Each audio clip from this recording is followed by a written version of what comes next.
Hello there, World of Tankers, and welcome to the channel. I'm your host, Droodles Blitz, and in today's video, I'm going to be showing a truly crazy replay in the Ho-Re by Keeking in the Veal clan.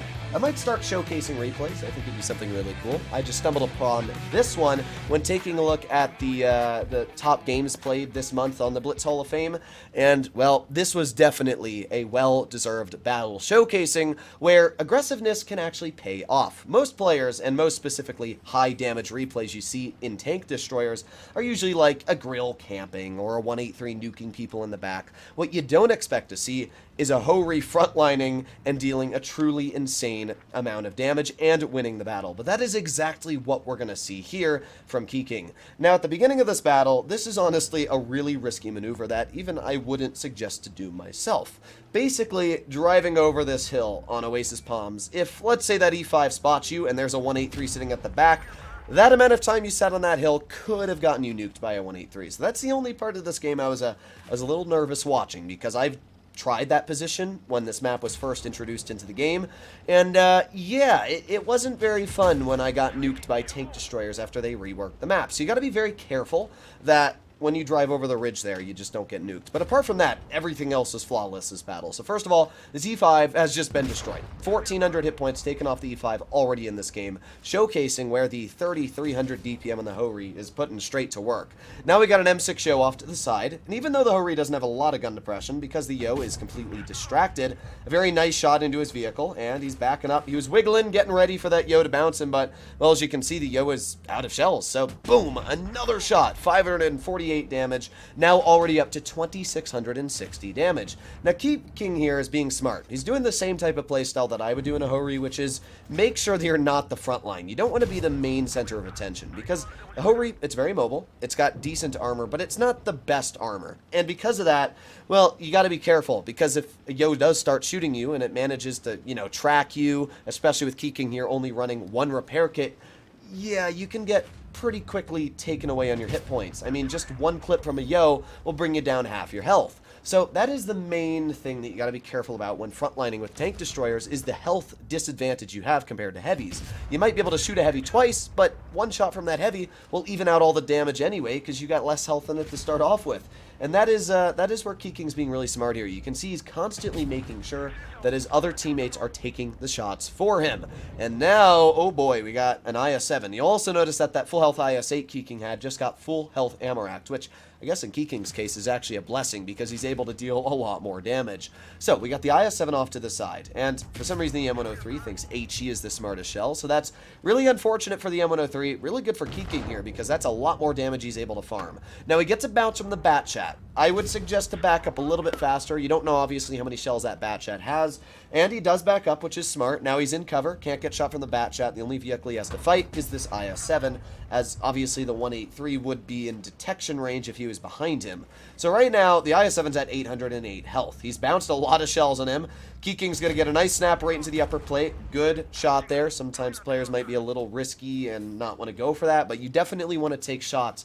Every advantage you can get is a very, very big one. The E3 helps him out, finishes off the enemy IS-7, which is good news. Now this here, again, very risky. You don't know where the enemy 183 is. I don't think the 183 has been spotted the entire battle. So in this situation here, you don't want to drive your tank out in the open at any circumstance until you're undetected, because, well, yeah, the 183 is a light tank that can possibly spot for him. Now, the good news about the Ho-Re is that it has one of the higher camouflage values. In fact, one of the highest camo values in Tier 10 for a tank destroyer. It's kind of weird, because it's also one of the largest Tier 10 tank destroyers, but yeah, it actually has a surprisingly good camouflage value. Another really good thing about this game that Keeking has going for him is that he's really healthy. He's got 1,855 health, which is the max he can get, meaning that he can afford to take a shot from even the 183 possibly if he needed to win this battle. And the E3, well, he's still got a half health E3, and judging that the E3 in update 9.1 got buffed to 680 damage per shot, these two guys combined are going to deal upwards of 1,300, 1,400 damage with just two connections. And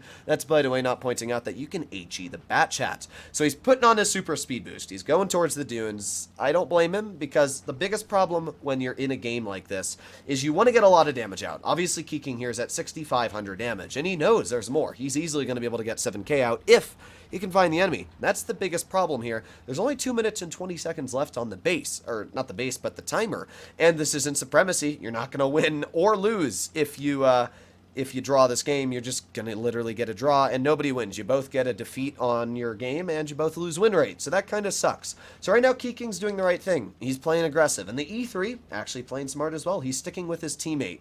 One of the worst things players will do is leave each other, and what that means is that if, let's say, the 183 gets spotted off towards the other side of the map, and the E3 is over there, well, the 183 could easily just kill that E3 without any support. So, we got the 183 in mid, and oh no.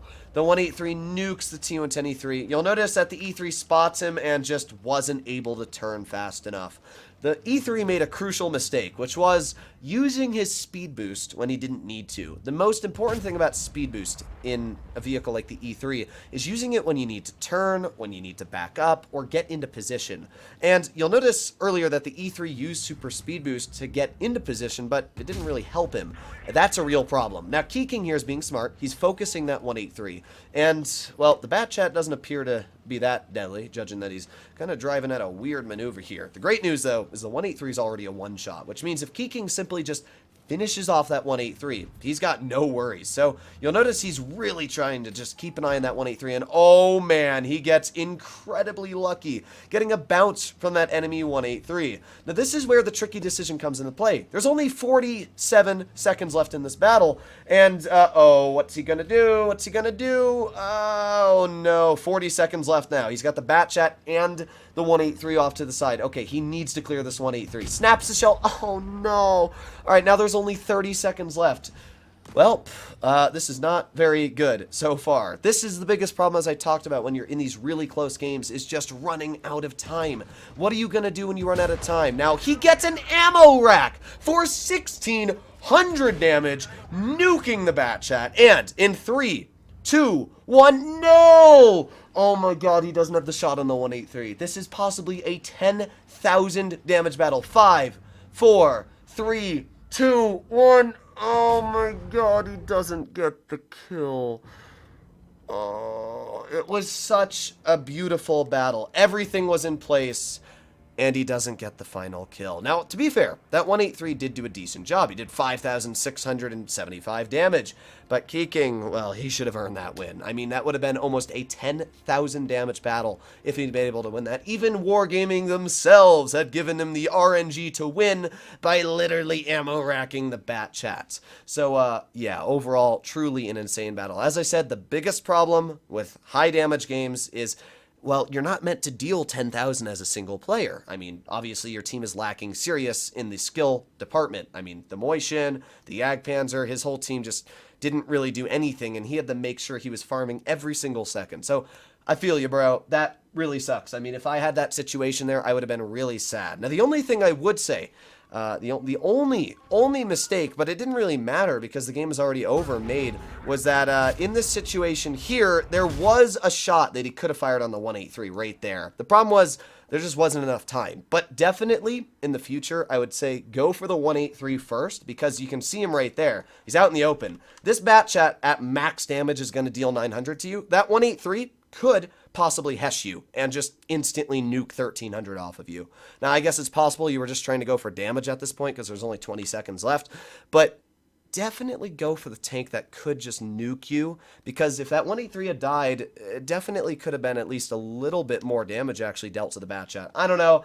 Either way, pretty crazy game, and great job to Keeking there. It's always a little sad to see a loss like that when it's not a loss, but it's a draw, which is a loss in everybody's eyes. So yeah, crazy game. Let me know if you guys enjoyed that, and if you'd like to see more gameplay like that in the future. But hopefully you did, and I guess I'll see you in the next one. Bye bye.